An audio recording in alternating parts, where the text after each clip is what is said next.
and welcome to episode 3 of Best Perspective. We're recapping round 2 this week, and my name's Carrie Ma.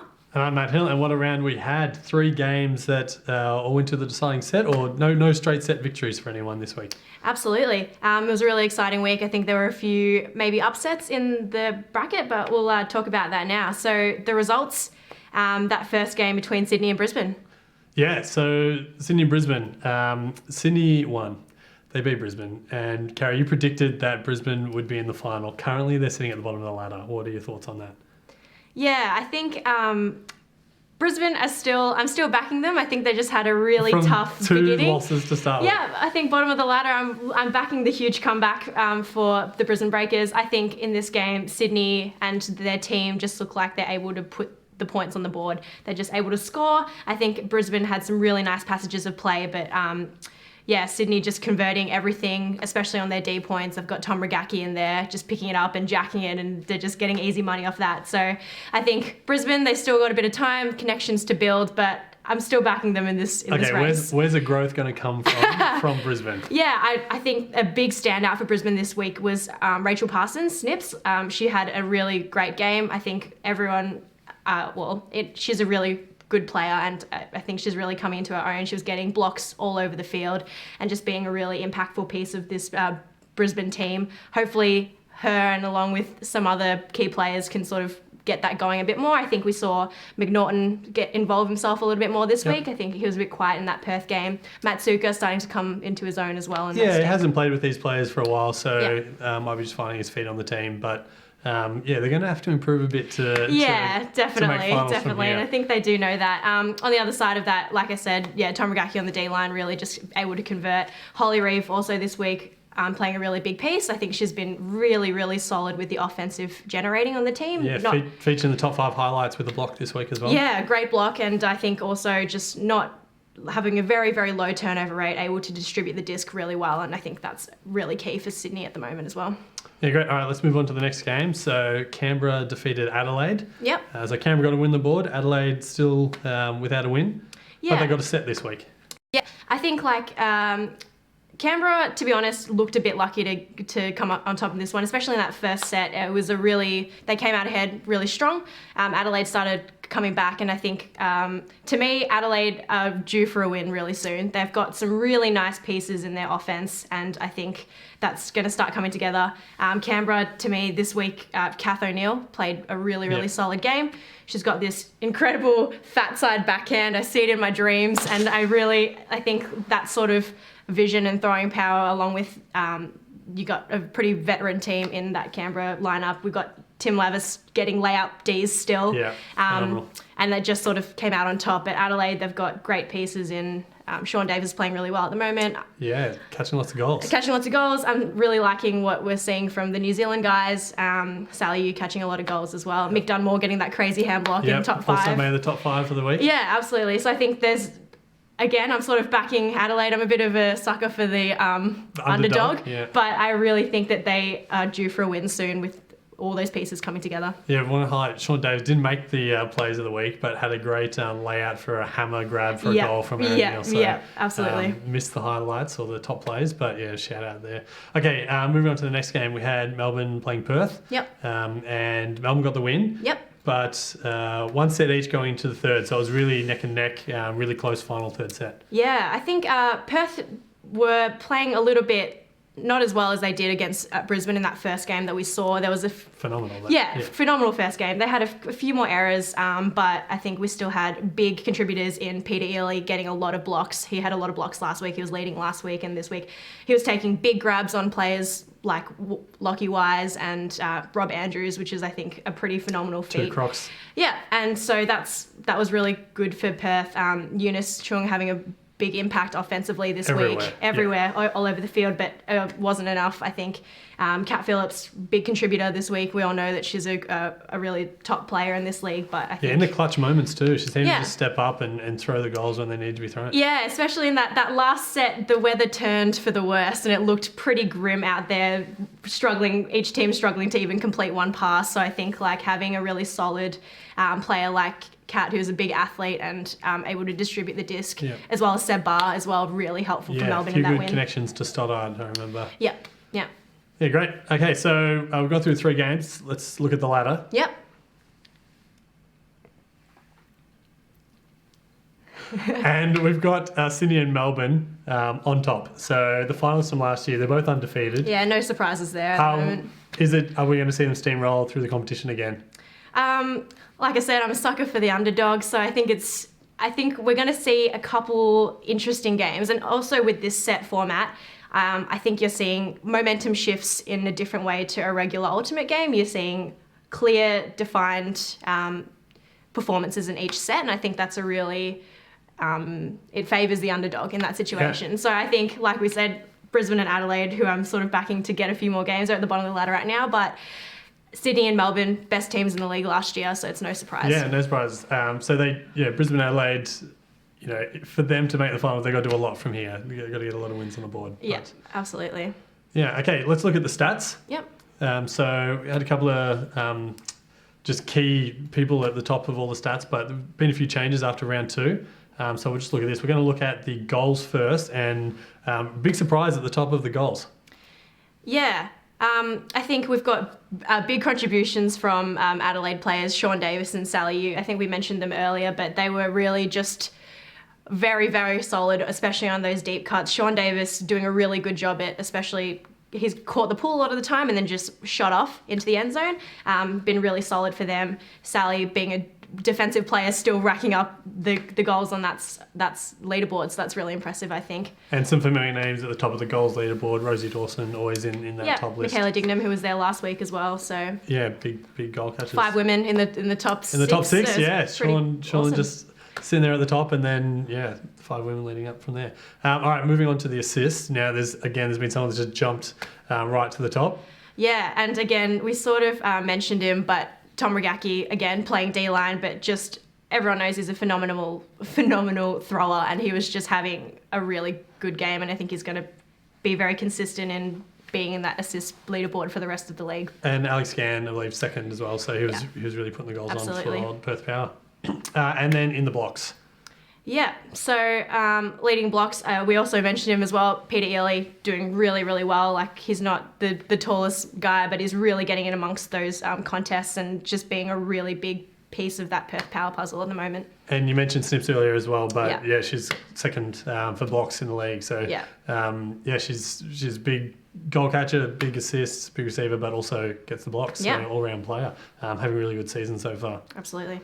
All right, so we've got the stats. Now we're moving on to fantasy. There has been some movement around the fantasy ladder as well. So we're going to bring you the top 10 teams after round 2. So this is cumulative. This is the total scores of the top 10 teams. So we do have a new ladder leader, the Newcastle Nuggets. Yeah, how come them haters going down to number 2? They had a big round 1, and they've just they've dropped off. And the prize for the biggest score of round 2, drum roll, and we want you to tag this person in the comments below because they may not see it. So if you want to get your prize, let's bring it up now.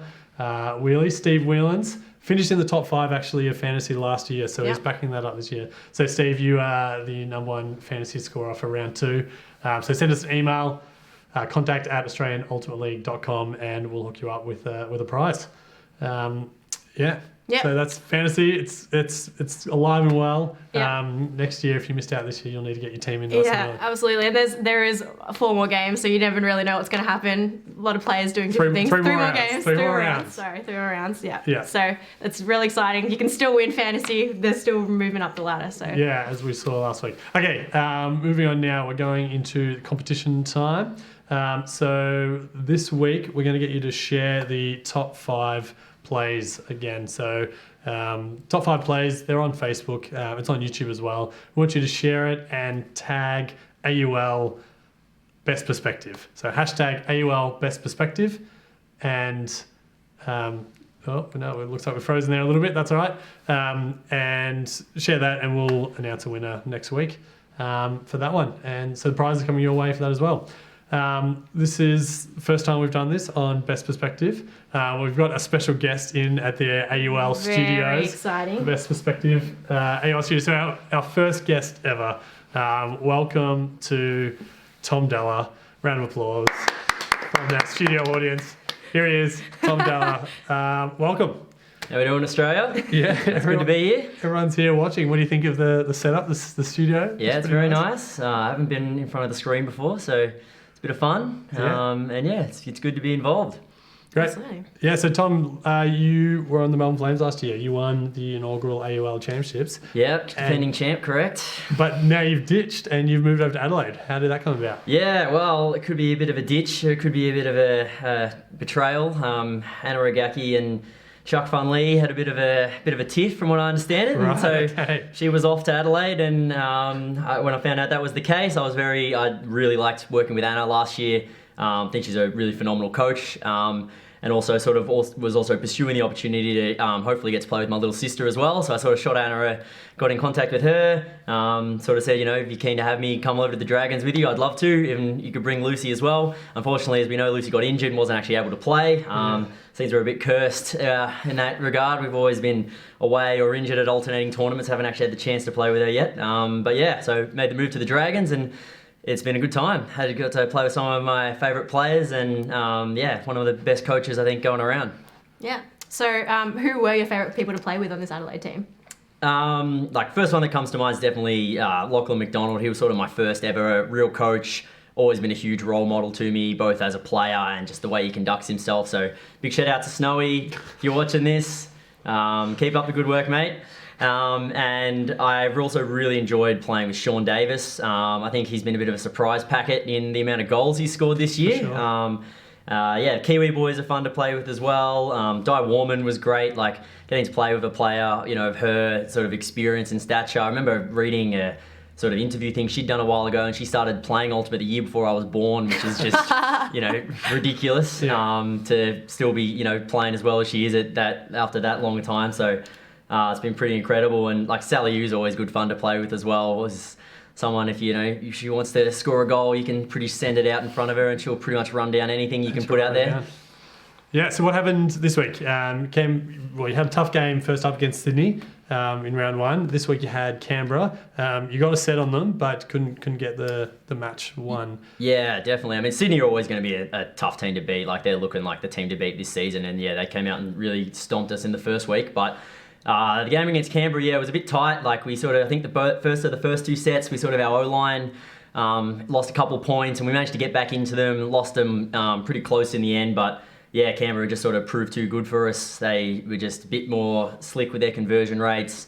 And as much as I say that, our O-line didn't score as much, that's also full credit to the Canberra defense. Like, it was a bit windier in this game, and they really made it hard work for us.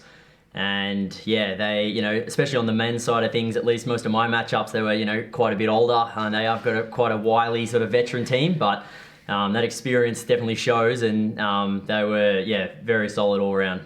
Yeah, Scott Perry really just is the outlier in that age bracket. Yeah, definitely. And I had a good matchup on Scott Perry. It was a bit of a roughhouse game matching up on him, but it was good fun. He's a good young lad coming out of far north Queensland, and definitely one to watch for the future. He's very quick and not an easy one to match up on. Yeah, absolutely. So coming into the next round, we've got Melbourne, the team that you were previously on. How are you feeling in going into that? Yeah, that one's going to be a good one. Definitely be out for a bit of revenge, I think, against Melbourne. Should be a good fun game. Obviously, the team's changed a fair bit since last year, but there's still a good cohort of the players that were my former teammates last year. So I'll definitely be coming out firing, doing all the best I can to give them the upset. I think, you're calling us underdogs before. I think any team that's calling us an underdog is definitely going to, make us bark up a few trees. So I'm going to be revved up for that matchup. I think you'll expect to see some fireworks out there. Because I know for me personally, I'll be giving it absolutely everything. No doubt. Awesome. Fantastic, Tom. Thanks for coming on to Best Perspective. Our first guest. First guest ever. Of many, hopefully. Maybe we'll just have you back every week. Yeah, maybe. We're going to keep you around. We're moving on to some questions. So we've got some viewer questions. So people got on the Facebook earlier today and wrote us some questions. So I think we're going with Max Helden, who's actually the coach of the Perth Power. Just getting on there, trying to get some inside gossip. So he wants to know who has impressed us the most so far this season. So Karen, I might start with you. Yeah, so I think we've talked about him a bit this this episode, but I think, Sean Davis has really come out of the woodwork. He's just been everywhere on the field. I've just been really impressed with the way he's able to distribute the disc, and he looks like he's fitting in really well with his teammates, and like he's a goal machine at the moment. So I think that's someone that I maybe have been underrating, and I'm really excited to see the next few games and see how he goes in that. Not known for his goal scoring, more Right. the in and out distributing the disc, but it's just getting off and catching goals. Yeah. Tom, what about yourself? I think for me, definitely the main standouts come from Sydney. Like I said, we played them in the first week, and they were just like way too good for us. On another level, really stomped us. Main was a shootout for me in that game with both Mark Evans. He was just unstoppable. You know, you force him under, he'd catch it, throw a goal. You force him deep, he'd catch a goal. Just didn't really do anything wrong. And the other one was Rosie Dawson, who I believe after the first round was at the top of the goal stats. She was just, near unguardable, just lightning quick pace, and, was way too quick for us. Like, she was just catching goals like it was easy business. So they definitely both have impressed me, I think, the most at the games we played so far. Yeah, she definitely makes it look easy. For me, it's Perth Power recruit this year, Eunice Chung. So she came across from Sydney. And she just seems to be the missing link for the Perth team last year, just getting every second pass, moving the disc around, made our top 5 highlights plays of the week this week. But I think she's really impressed me working with Perth Power. On the flip side, though, Max also asked, we're going to call it who's gone missing. Yeah. Who did you expect more from potentially at this stage? I mean, there's still most of the season to go, but after 2 rounds, who do you think might have been performing a bit better than they might have? Yeah, I think for me, last year, Lyra Mann was one of, I think, the most impactful players in the league. She was doing really well. She was distributing everywhere, being very impactful with her throw. She's a great athlete as well. I think she's just had a slight less impact this year. Potentially it's with bringing in Mitsuka and maybe just feeling a bit lost in the handler space. But I'm hoping to see a lot more from her in the next few games, because she is quite a good player, and it's just a bit of a shame that she can't seem to figure out where she fits in that at the moment. So what about you, Tom? I think for me, definitely probably gone missing. I'd have to put Locko Wise up there at the top of the pile. Ex-teammate. Ex-teammate. Been a croc, played Worlds, like absolutely phenomenal player and his best, but definitely my experience playing with him before, he can be a bit inconsistent, and he seems to be having a few more off games than on games this season. At Hoss, he's affectionately known often as Croco Pies, as he's known for throwing up the pies, and I think he's been definitely delivering that expectation so far this year. And unfortunately for him, I think it's only going to get worse next week. Right. I'd say he'll be one of my defensive tasks, and I'm going to be giving him a bit of a touch-up. Okay, wow. Very good. That might be good news for Adelaide fans out there. I'm going to go with Brett Matsuka. So it may be we've named 2 Brisbane players. It might be why we expect them at the bottom of the ladder. Yeah, we expect them to be a lot higher than they are. Yeah. So I mean, sure, he's getting used to. We mentioned this earlier, getting used to the new style, coming back to Australia, playing for a bit over here. But just huge recruit. He's been doing a solid job, but I think I expected more from him. Yeah. So that's it. That's the episode done. Episode 3 of Best Perspective. Tom, any final thoughts from you? No, not particularly. I think, from a player's perspective, it's been very fun. The changes made this season, the new format. If you haven't played 6v6 and best of 3 sets, which I'd say a lot of you haven't, definitely worth giving it a try and some practice. It's good fun. Really changes the vibe of it all. But other than that, not heaps to add. Big shout out to the volunteers as always. You always do a great job of putting these sort of things together. It takes a lot of work. So all the athletes and the fans out there, I'm sure, are really grateful for all the great work you do behind the scenes. Yeah, it's been organised well this year.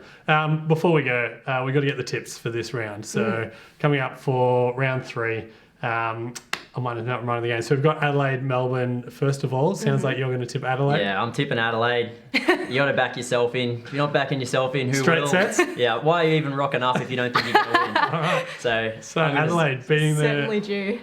Yeah, Adelaide to win. The other rounds this week, I'm going to tick Sydney. We'll get out to first. So, Yeah, look, as much as I'm believing in Adelaide and the underdog story, I still think that the Flames might come out on this one, but I'm going to go tip 2-1 to the Flames. What about you, Matt? Yeah, me too. I'm saying Melbourne to win, 2-1. Defending champions, it's just hard to overlook that, but fully back you, Tom. Despite Dalla moving across. And they have definitely, they're gaining some momentum. Absolutely. I think they'll get 1 set. So next game, I've forgotten who's coming up next. Perth Power versus the Sydney Suns. Yeah. What are your thoughts? I think this will be a really interesting matchup. I'm really excited to see this. I think we saw that phenomenal performance from Perth in that first week against Brisbane. Sydney, though, are just looking like an unstoppable team at the moment. So I think I'm going to back Sydney 2-1 again. What about you, Tommy? Yeah, for me, it's got to be Sydney. Like I said, they absolutely destroyed us, and I think they're going to keep on that path. I'm tipping Sydney 3-0. Can't really see anyone putting a stop to their run at this stage. Yeah, if Perth play like they did it in the first round against Brisbane, I think it'll be a lot closer. But we saw last week they weren't able to keep up that momentum against Melbourne. So it's going to be boring, but 2-1 Sydney. I'm going the same as you guys. Yeah. Which leaves their final game, Canberra versus Brisbane. Can Brisbane get their first win?